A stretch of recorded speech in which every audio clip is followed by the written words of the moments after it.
윤석열, 그러니까 노상원의 계획을 윤석열이 몰랐다는 건 말이 안 된다? 애초에 노상원이 윤석열 캠프에 들락날락거렸기 때문에 그렇죠. 네 서로 사이 어느 정도 무슨 일을 했고 어디 출신이고 뭐 하던 사람인지는 서로 인지하던 상황이었다고 합니다. 자, 탐사 기자들을 모시고 저희가 한 주간의 이슈들을 짚어보는 시간인데 김관 한겨레 20일 기자 모셨고요. 안녕하십니까? 네, 안녕하세요. 오혁진 1호 시장 기자 모셨습니다. 네, 안녕하십니까? 오혁진 기자 저희 방송에 서너 번 나와가지고 예. 혹시 취재에 도움이 됩니까? 제보가 그 다음에 메일로 엄청 많이 들어오더라고요. 그렇죠. 네. 네네네. 조심하세요. 어디 제보도 있을 테니까. 그 사이에 혹시 업데이트된 내란 관련 소식들 있습니까? 강호필 사령관님하고 이제 연락 중입니다. 야, 한동훈 싸주가를 들었던 네, 예, 광호필 전 지작 사령관님하고 한동훈 빨갱이야라는 소리를 들었던. 네네네 연락 중이고요. 제가 이제 문자하면서 들은 내용은 11월 말까지 메이저 언론사 두 곳에서 인터뷰 요청을 했는데 다 거절하셨더라고요. 그렇겠죠. 네, 그래서 저한테도 그냥 뭐 잘 지내십니까? 요즘 민간인 되었습니까? 좀 어떠십니까?라고 하면 이제 답장을 해주시는데 이제 예비역 장성분한테 그 기자 뭐야? 뭐 네 번 어떻게 알아서 이런 식으로 좀 물어보셨나 봐요. 당연하게 물어. 네. 당연히 이제. 근데 이제 그러시다가 이제 지금 당장은 좀 어렵고 내가 한두 달 정도 좀 시간을 좀 갖고 인터뷰할 거 같은 건 좀 고민을 좀 해보겠다. 정리 정돈을 한 다음에. 네네네. 지금 좀 혼자만의 시간을 좀 갖고 계신 것 같아요. 그리고 아직 민간인 되신 지 얼마 안 되셔가지고. 예비역 장성이고 네네.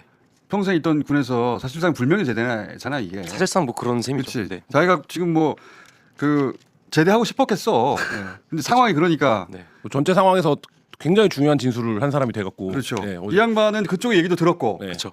그러니까 내란 세력의 얘기를 일찍부터 들었고. 네네. 근데 본인 주장으로는 자기는 거절하고 반대했다. 네네네. 근데도 계속 좀 가까이에 있었거든요. 그러니까 군인이기 때문에 당연히 진급 욕심이 났겠죠.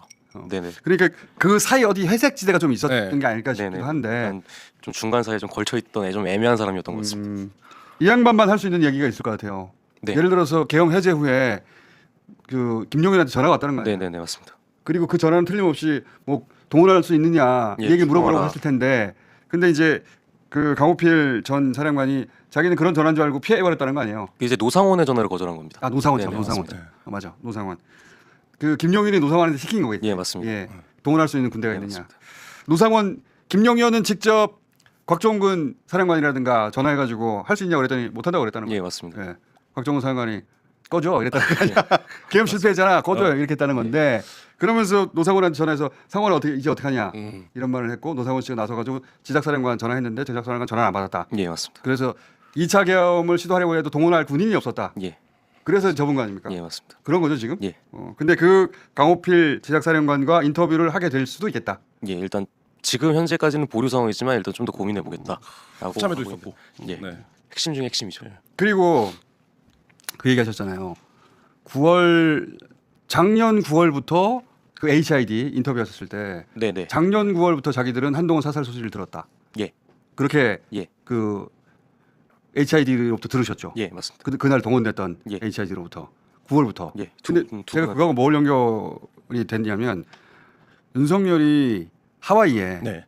7월달에 그 순방 가느라고 하와이 들렀을 때 들렸을 때. 그때 강호필 지작사령관한테 한동훈 빨갱이야. 네네네네. 그랬다고 했다잖아요. 굉장히 뜬금없는 얘기거든. 한동훈 배신자야가 아니라 빨갱이. 빨갱이야.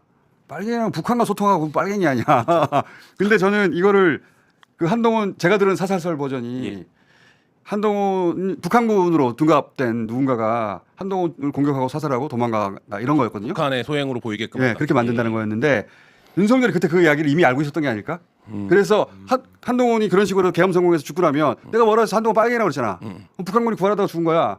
이 얘기를 알고서 한 얘기가 아닐까? 일단 뭐 그냥 HID 분들의 그냥 단순한 주장이긴 한데요. 네. 그 노상원하고 윤석열하고 직접 소통했을 가능성은 없지만 가능성도 있다고 봐요 저는. 서로 인지를 하지 않았다는 건 완전 거짓말이다. 계속 그렇게 말씀을 하십니다. 아 HID. 네네네네. 그 양반들이 윤석열하고 노상원이 직접 얘기했는지는 모르겠는데 네네네. 그러니까 노상원의 계획을 윤석열이 몰랐다는 건 말이 안 된다? 애초에 노상원이 윤석열 캠프에 들락날락거렸기 때문에 그렇죠. 네 서로 사이 어느 정도 무슨 일을 했고 어디 출신이고 뭐 하던 사람인지는 서로 인지하던 상황이었다고 합니다. 그러니까 대통령인데 노상원이 했던 계획을 모른다는 게 말이 됩니까? 그 노상원이 윤석열을 모르면 수첩에 그 이름들 어떻게 적었습니까?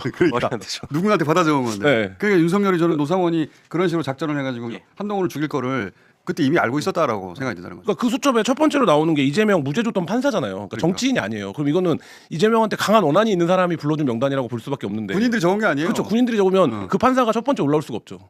최재형 목사가 왜 있어? 군인들이 적으면은. 예. 군인들이 적으면 내가 왜 있냐고. 뭐 그, 방첩사 수사 단장이 난 몰랐대잖아요 내 이름. 너무하네.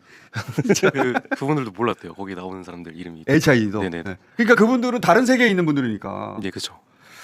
군인들이 작성한 명단이 아니야. 아니죠. 예. 아니 그 명단의 이름들이 군인들이 작성할 수는 없는 명단이죠. 자, 그래서 우리 오혁진 기자는 계속해서 이제 내란 관련 파고 있고 내란 특검이 발표한 수사 결과를 보면서는 본인이 미진하다고 특히 생각한 대목은 뭡니까?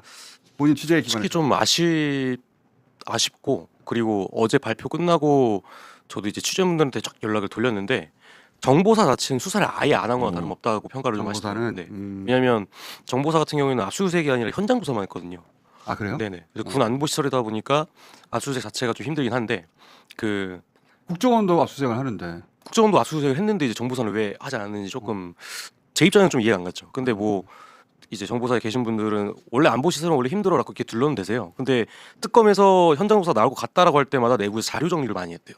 아, 네. 그게 내부의 제보예요. 네네네. 근데 자료 정리를 하는 건 둘째치고 정보사 관계자분들 HID까지 다 포함해서 서초동 그 고검 특검 사무실 말고 서초역 오피스텔 임대해놓은 오피스텔로 불렀거든요. 신원보안 문제 때문에. 근데 글로 부를 때마다 검사들이 대북 공작에 대한 전문성이 없다 보니까 공작이 뭐예요라고 물어본 거예요. 아, 검사들이.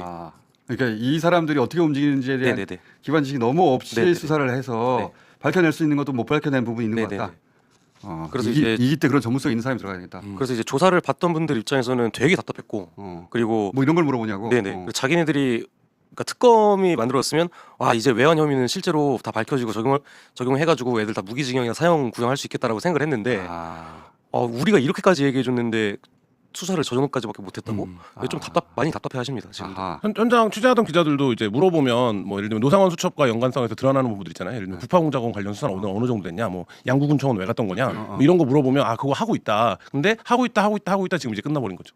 그러니까 이쪽 수사 전문성이 전혀 없는. 네네. 그래서 수사를 받고 온 그 요원들 이야기가 이거 수사가 이렇게 가지고 되겠나. 예. 그렇게 말씀하시는 분도 있고 사실 그 공작이라는 것 자체가 이분들이 임의적으로 불법 행위를 하는 부분도 있거든요. 공작이라는 게 원래 하면서. 그렇죠. 그러다 보니까 자기가 이 부분은 말을 해야 되나 이런 고민을 좀 하시던 것 같아요. 근데 이제 그걸 잘하는 사람이라면 핵심 하고 들어야 짚어서 되지. 질문해야 될 텐데 그럴 때 머뭇거리고 그냥 숨기고 있으면 그냥 모른 채 지나가 버리는 네, 거구나. 맞습니다. 아하. 그러니까 이제 뭐 한 가지 예시로 말씀을 드리면 북풍 공작의 행위로 의심됐던 게 두 가지잖아요. 몽골이랑 이제 대만 공작. 그렇지. 근데 몽골 대만을 왜 갔느냐. 예. 그 두 가지를 전부 다 기획하셨던 분한테 제가 여쭤봤는데 몽골은 확실히 아니다. 몽골은 자기가 계획을 했는데 이게 만약에 북풍작으로 수사 과정에서 드러났으면 자기도 피의자 신분으로 전환이 됐을 거고 자기는 참고인 신분으로만 3번 조사받았다. 근데 대만 같은 경우에는 문상호가 원래 갈 일이 없었대요. 그러니까 자기는 대만 군사정보국하고의 미팅은 그 자체를 기획을 한 적이 없는데 자기가 그 정보사 업무에서 손을 떼면서 문상호가 갑자기 군사정보국하고의 미팅을 잡아버린 거예요. 대만. 예. 그래서 대만이 계엄을 지지하는 듯한 예. 그런 입장을 냈잖아요. 그래서 국방부 자체에서도 그거 전혀 문제될 게 없는 거였고 휴민트만 구축을 위한 이제 해외 이제 미팅이었다 이런 식으로 공식 입장을 발표해 버렸는데 정보사에서는 휴민트만 구축하려면 해외 정보기관 만날 필요가 없다는 거예요. 휴민트망을 구축하기 위해서는 해외에 있는 정보사하고 긴밀하게 정보 교환을 하고 있는 일반 민간 업체를 접촉을 한다던가 아니면 거기에 파견 나가 있는 제3국에 있는 사람을 만나야지 대만 해외 정보를 만날 거면 정보 교류 MOU 체결하는 거 가러 가는 거지 휴민트망을 구축하라고. 휴민트망 구축과는 상관이 없는 오피셜한 행위다. 네. 말도 안 되는 얘기다. 그러니까 그런 이 공작에 대한 전문성을 갖추고 있는 검사 혹은 수사관이 있었더라면 양상이 좀 달라졌을 것 같은데 예. 수사를 받아봤더니 그 전문성이 없는 것 같더라. 네, 맞습니다. 오케이. 자, 오늘 김한 한겨레 21 기자는 계속해서 이제 서울시를 뒤쫓고 있어요. 네. 네. 세운지구 재개발 이거 잘못 건드려서 잘못 건드려가지고 네. 새롭게 나온 조항 있습니까? 저희가 로비스트를 찾아냈습니다. 아, 로비스트. 네, 로비스트가 누구냐? 네. 서울시 1급 출신입니다. 1급이라는 게 감이 안 오는데 서울시 건축 직렬이 오를 수 있는 최고 자리까지 올랐던. 오케이. 그러니까 부시장 바로 밑에. 예. 예. 이 인물이 서울시를 2020년도에 그만두고 한호건설과 자문계약을 맺습니다.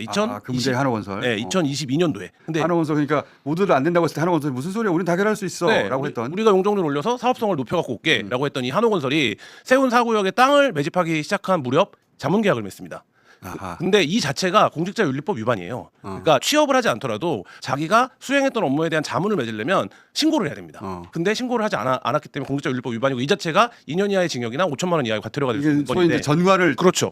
섭외한 건데. 네. 근데 이게 어느 정도 정관이냐면 네. 우리가 이제 정관 얘기를 검찰 비유로 많이 드니까 이런 거예요. 검사 시절에 이 사건을 수사했었어. 총괄 수사 단장이었어. 근데 이 수사가 진행되고 있는 와중에 옷을 벗었어. 근데 이 피의자의 변호사가 된 격이죠. 그러니까 한 서울중앙지검 정도 되는 사람이 네. 자기가 수사하던 사건을 그렇죠. 그 옷 벗고 변호사가 된 다음에 그 피의자의 변호사가 된 거야. 그런 격이죠. 그런 격이다. 예. 왜냐하면 이 사람이 서울 도심 개발 사업을 총괄하던 사업이에요. 사람이 사람. 20년 이상 이 업무를 했습니다. 그러니까 이런 사람을 영입했는데 그래서 한호가 2년 동안 얼마를 줬냐? 얼마를 줬어요? 저희가 그 계약서와 세금 계산서 확인된 것만 3억 6천이에요. 짭짤했네. 네. 컨설팅으로 네, 3억 6천. 2년. 그러니까 이거를 한 10여 차례 나눠서 받으니까 한 번 받을 때마다 뭉터기로 한 3천만 원, 뭐 5천만 원 이런 식으로 이제 받은 거죠. 또 지금 자문만 했는데. 자문만. 이 자문 계약서 또 어디서 구했어? 이 자문 계약서 내용이 좋습니다. 띄웠어요 화면에. 내용이 자문 계약서. 뭐냐면 네. 개발 검토 진행 또는 예정인 프로젝트를 대상으로 자문을 하는 거예요. 정확하게.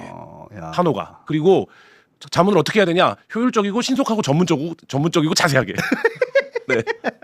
그러니까 자문 계약서 내용은 그냥 잘해봅시다 이거야 그냥. 네. 그래서 이 이제 돈을 주는 날짜를 정해져 있고 이제 세금 계산서까지 발행을 했어요. 근데 이 강맹훈이라는 분이 1인 법인을 차립니다. 그러니까 본인 이름으로 계약을 안 하고 법인 이름으로 계약을 했는데 문제는 한호가 자기네 본사에 사무실도 내줬어요. 로비스트가 맞네. 네. 예. 영입된 전관이에요 네. 보니까. 그래서 저희가 취재하면서 만났던 토지주들이나 뭐 상인들은 뭐라고 얘기하냐면 한호가 서울시 부시장급을 영입했다. 그러니까 이 사업은 되는 거다. 그런 셈이지. 네. 맞는 이야기네. 그리고 이분이 2022년도에 요즘 핫한 성동구청장 후보로 출마를 했습니다. 그렇게 연결되는구나. 네. 근데 저 때 굉장히 이제 말하자면 국민의 입장에서 유리한 선거였잖아요. 저때 네. 서울시에서도 많이 이기고 맞아요. 의회도 다수당이 되고 근데 조기가 불안했나 봐요 오세훈이. 그래서 지원 유세를 굉장히 여러 차례 갑니다. 그러면서 상대가 바로 정원호. 정원호죠. 이게 진짜 네. 그 뭐랄까.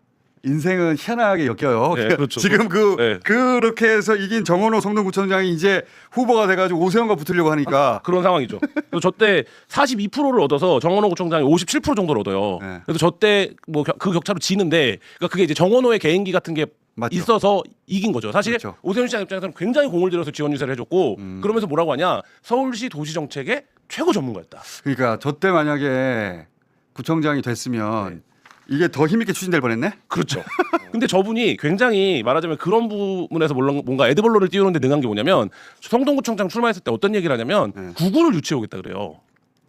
근데 세운 이 자문계약서에도 구글 관련된 내용이 있어요. 그러니까 이 얘기는 뭐냐면 저희가 보면서 분석하면서 어떤 생각이냐면 저 강맹훈 시장이 여기저기 다니면서 내가 구글을 유치할 수 있어. 이런 얘기를 하지 않으면 저분이 성동구청장 나갈 때 뜬금없이 구글 유치를 하겠다는 얘기를 하고 한호가 세운 상가를 개발하는데 세운 상가에도 내가 구글을 유치하는 거 관련된 어떤 내용이 들어가거든요. 네. 근데 이제 이분은 지금 뭐라고 하냐면은 서울시에 로비했다는 의혹에 대해서 사실 무근이라고 얘기하고 있거든요. 뭐 자기는 전반적인 이제 다른 지구 사업, 다른 이제 한호가 하는 다른 사업들에 대한 자문을 했고, 그다음에 이제 MK 연구소는 지금 운영하지 않고 있다 이렇게 얘기하고 있어요. 그러니까 특별히 그 종묘 뒤에 네. 그 시설을 내가 컨설팅한 게 아니고 네. 그냥 일반 컨설팅을 한 것이다. 그렇죠. 근데 한호가 일반적으로 한 2년 사이에 3억 이상의 자문료를 주면서 받을 사업이 다른 별로 사건이 없어요. 다른 사건이 또 있습니까? 아니 뭐 몇 개 다른 사업들도 있긴 한데 네. 그건 특별히 쟁점이 없기 때문에 이 전관을 영입해서 해결해야 될 만큼 문제가 없는데 이분이 저는 세 가지 정도가 굵직한 일을 합니다. 이분이 자문할 때. 첫 번째 SH가 대주단의 요구를 그대로 수용하는 정책 변경을 해줍니다. 그 얘기 하셨고. 네, 그다음에 두 번째 세운 상가의 용적률을 높여줍니다. 세운 4구역에. 그렇지. 이것도 엄청난 일이죠. 그리고 또 뭐를 하냐? 히림한테 수의 계약을 줘버립니다. 어려운 과제 세 가지를 해결했네. 네. 그리고 히림한테 수의 계약을 주는 결정을 서울시가 할 때 이 설계나 건축을 하는 쪽에서는 당시에 히림이 그 광급 공사를 싹쓸이하고 있다는 걸 알 때죠. 그런 소문이 네. 났죠. 그 얘기는 뭐냐면 그 정책의 관여도가 높은 사람은 왜 지금 히림이 이걸 싹쓸이하고 있는지의 구조를 아는 거죠. 그럼 히든이 나오면 김건희 씨가 나와야 되는데. 그렇죠. 이제 이 뒤에 김건희 씨 이름이 나올 차례가 된 것 같아요. 네, 이제 히림이 어떻게 그거를 공짜로 520억을 먹게 됐느냐. 그게 다음 네, 취재 이제 대상이에요. 확인하고 있습니다. 그리고 김건희 씨 이름이 나와야 이게 기승전결이 딱 끝나는 것 같은데. 네, 어쨌든 저희가 뭐 용적률 올려서 개발이익도 찾아내고 지금 열심히 찾아내고 있는데 네. 김한 기자가 몇 년에 한 번씩 이런 걸 해요. 한 3, 4년 쉬다가 갑자기 확 나와가지고 뭐 큰 거 한번 확 하고 또 쉬러 가요. 자, 오늘 여기까지 하겠습니다. 감사합니다. 네, 감사합니다. 감사합니다.